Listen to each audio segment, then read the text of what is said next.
Hello, lovelies, and welcome to my YouTube channel if you are new. Welcome back if you are returning. My name is Tari here at owldefinemyself, and it is time for episode 5 in the shadow work series. Okay, so today we are going to be talking about inner child work, inner child healing, and how really taking the time to spend the time with your inner child, how it serves a purpose and is a very important aspect of shadow work and healing ultimately. So just to give you guys a recap, in the first episode, we talked about what shadow work is versus what it isn't. In episode 2, we talked about the importance of creating safety for inner work. In the third episode, we talked about the importance of acknowledging and recognizing your triggers, the emotional awareness that comes with that, and also how your triggers can serve as messengers. And in the fourth episode, we talked about mask and the mask that we wear as people, where masks typically come from, what they might look like, and again, getting to the root of why we ultimately wear a mask, whether it's out of protection, whether it's out of survival, but how do we create those spaces for ourselves to remove those masks and move authentically as ourselves, okay? Realizing and acknowledging that everyone doesn't necessarily get the privilege to not walk and move through life in their mask for various reasons, or with depending upon the environment that you're in, right? So today in episode 5, we are going to talk about inner child healing and connecting with your inner child, and why having that connection with your inner child is such an important aspect of the shadow work process and healing in general. So I'm going to go through some talking points, explain those things to you. And as you guys know who have been here before, there will be guided journal prompts in the description box for you to kind of sit with, self-reflect, okay? And really spend the week thinking about your responses to these questions, how they impact you. And I'd be curious to see if you guys are willing to share in the community section how reflecting on this inner child healing and acknowledging your inner child, and maybe even some of the thoughts that arose during the time of you, or that will arise during the time of you actually journaling with those reflective prompts and questions. Okay, so let's go ahead and dive in. Episode 5, inner child healing. Okay, so the first thing that I want you to remember and consider, and forgive me in advance, I have my notes all around, and so I will be glancing here and there, but I'm completely present with you in this moment. So I think that some of the key points that I would like for everyone to remember is that inner child healing, inner child work is about listening. It's not about fixing. Okay, because I think that a lot of the times people get into fixer mode when it comes to those areas of our life that we would like to improve upon, or maybe other people have told us, you really shouldn't be this way, or, I wish you weren't this way. Or maybe you look at yourself in those qualities and you're like, I wish I wasn't this way. I need to fix this.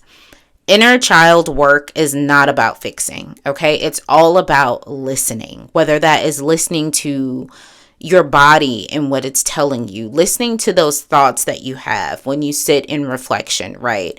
Maybe asking yourself, hey, what didn't little so-and-so feel growing up? Or even if you are reflecting on a particular memory, right? And you were thinking to yourself, how did little me feel in that moment? Why did little me feel this way? And really giving yourself the space to listen. Listen to the thoughts that come rushing in as you are reflecting, okay? I challenge you all to take a memory, a childhood memory, and I want you to really think about how you felt as a child operating and sitting in that space, right? Whether, and again, it can be a memory that brings you a lot of joy. It can be a memory that, just kind of makes you maybe even feel a little sad, right? But acknowledging that space and taking the time to think about, how did little you feel in that moment, and really listen and reflect on that, not to go into problem solving fixer mode, okay, but simply to rest in this space of listening to yourself, listening to your thoughts in this respective space. Okay, it's important to remember that healing and work with your inner child is about meeting the innocence with the potentially unmet needs that you experienced growing up, which that looks different for different people, right? When you were a child, there is so much innocence there, right? So much innocence. You believe you can do anything. The world is your oyster. The world is your canvas, and you get to paint it how you'd like. And then reality sets in, or experiences happen. And for whatever reason, maybe you're forced to mature at a very young age. Maybe you lose your childhood. Maybe you have your entire childhood and there's a part of you that's still operating in that space, right? Where it's easy for you to navigate and listen to your inner child. And kudos to you if it is.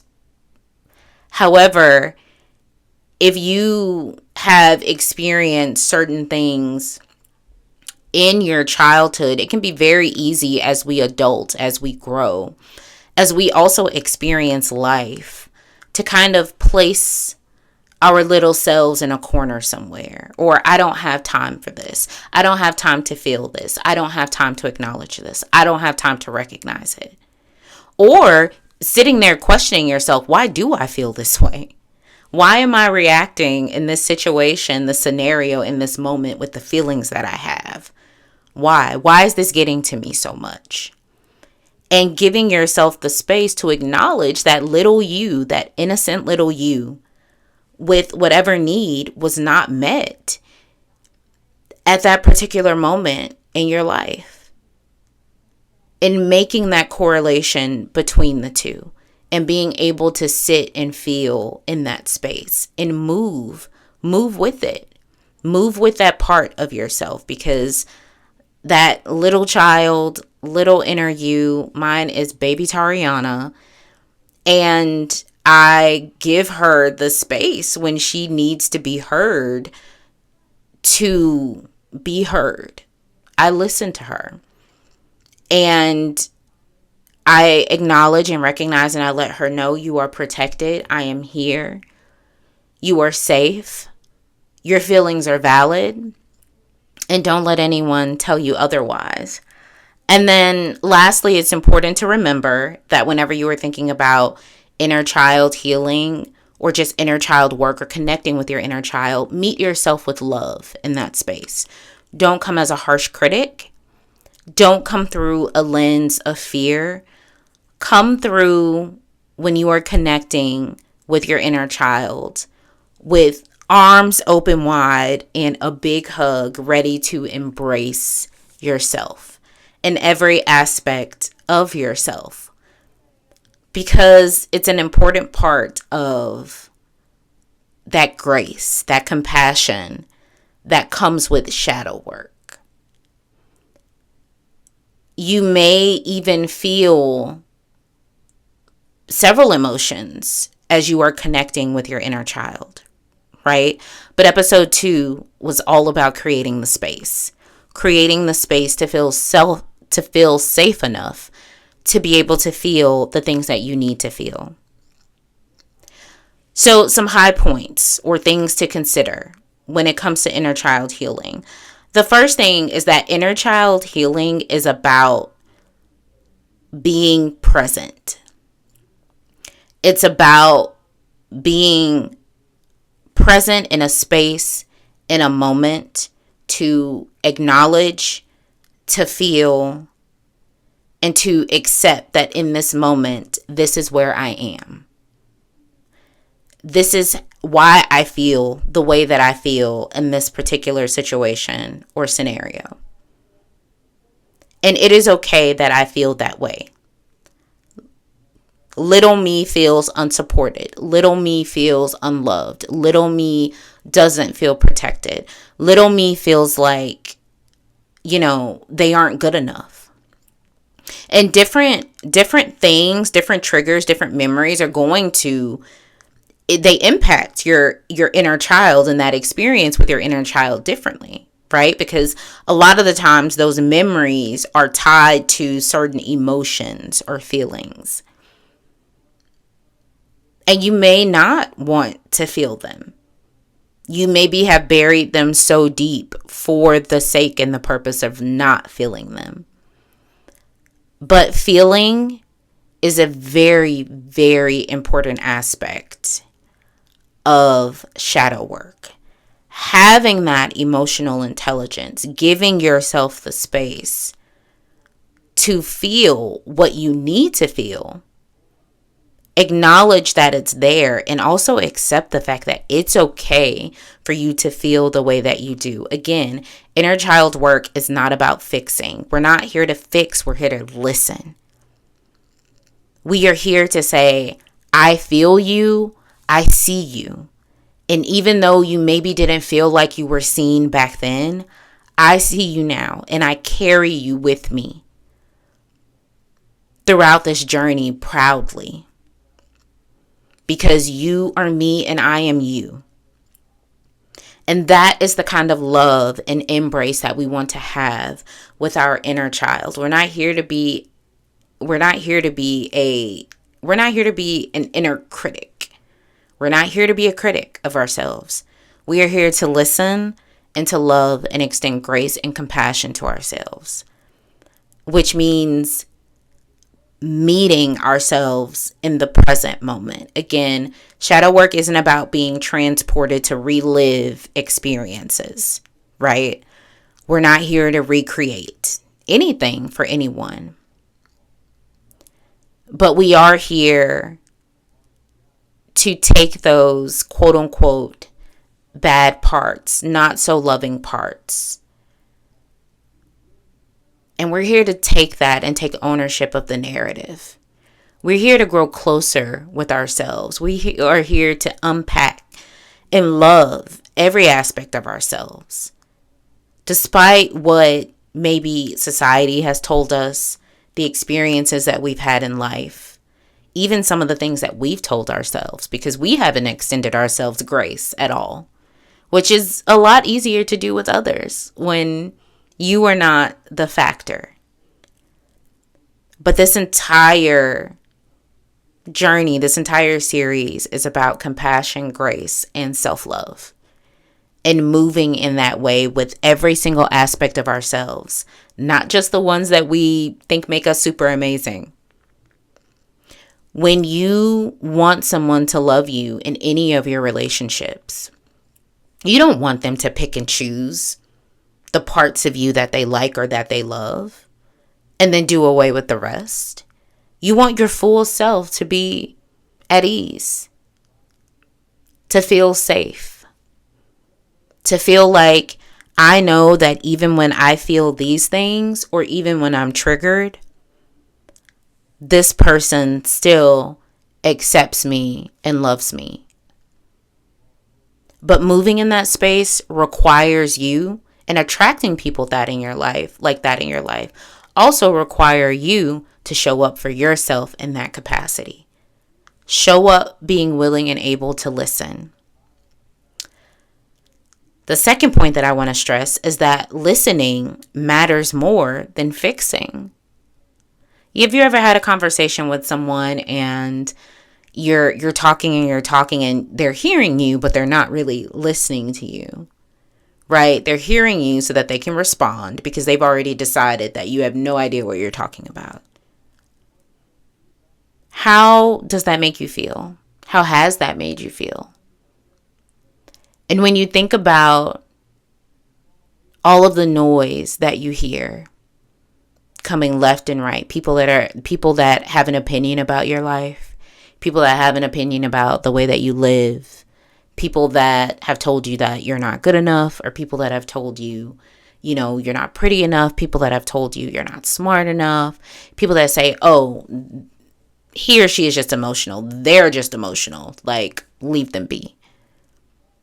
People who haven't listened, how does that make you feel? And a lot of the times in life, we have to teach people how to treat us. But that starts with us. So I encourage you to start listening to yourself, listening to your inner child, because those are messages. Your inner child is a messenger for you, a reminder of that innocence, a reminder that, hey,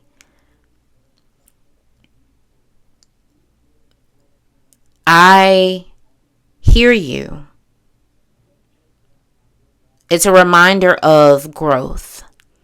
Your inner child is a reminder of that self-love. Your inner child is that reminder that you need to hug yourself, right?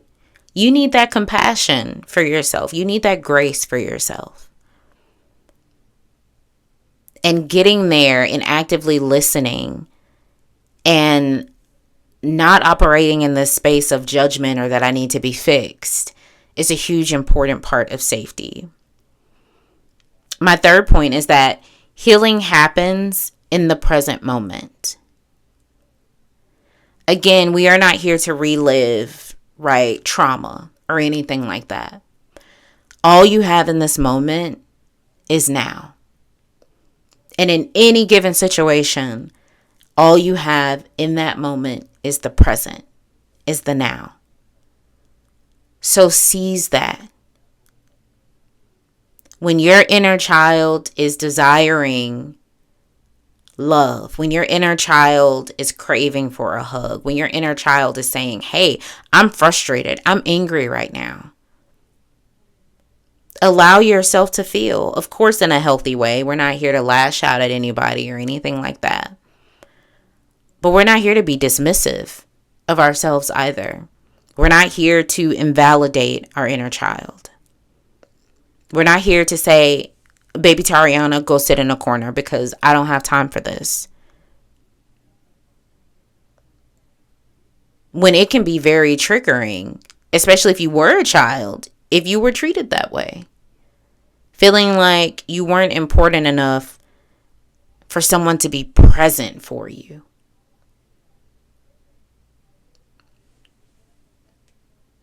So, healing and connecting with your inner child is all about being present and listening.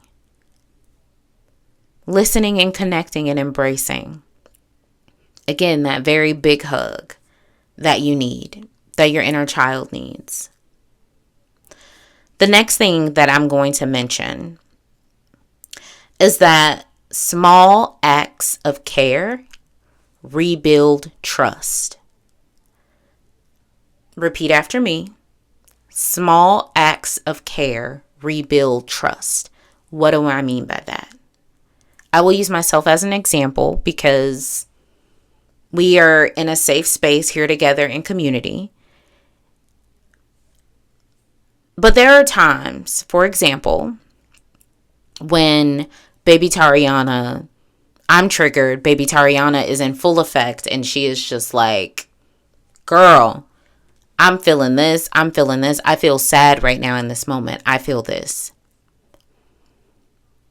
And I have gotten to the point in my life where I not only acknowledge baby Tariana when she comes up, but I listen to her.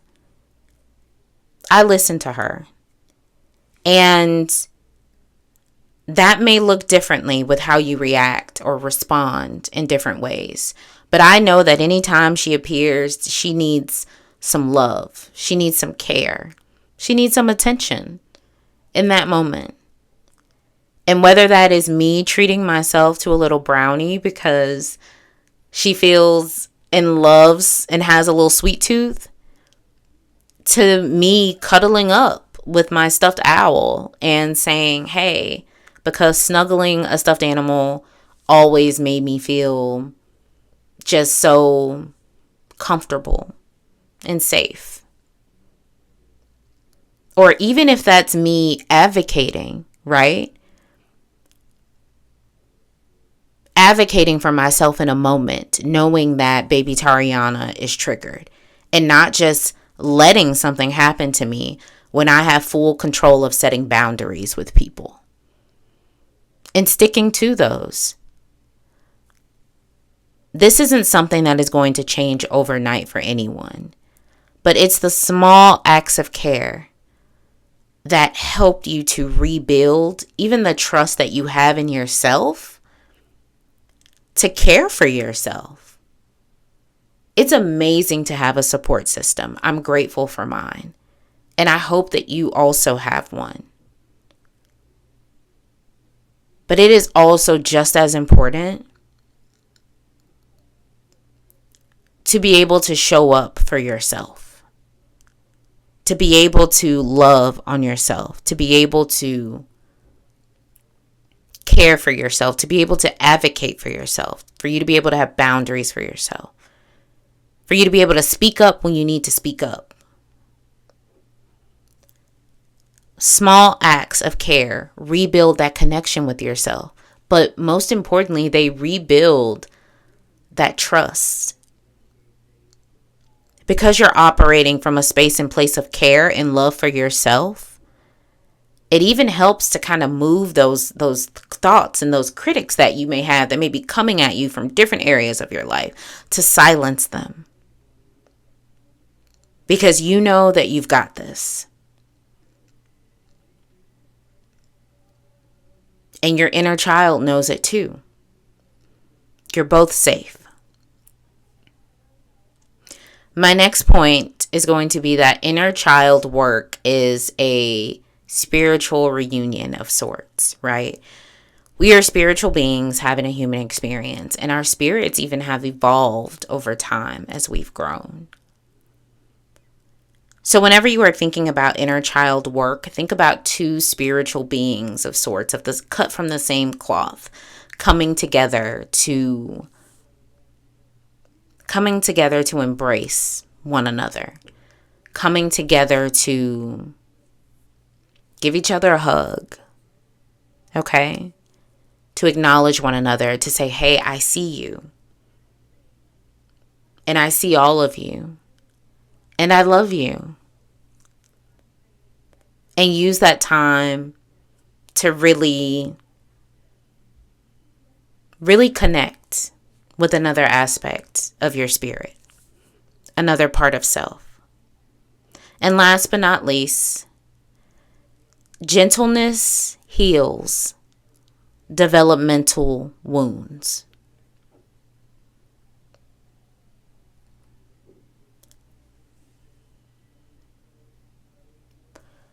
Typically when people are hurt, right?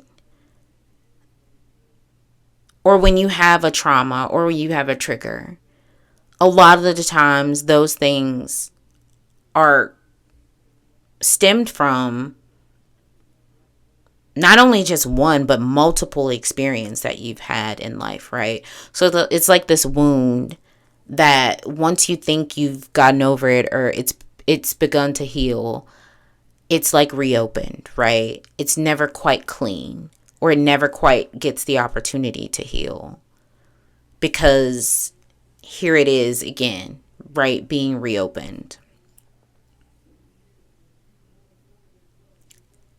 Approaching your healing journey, your connection with your inner child with gentleness, with grace.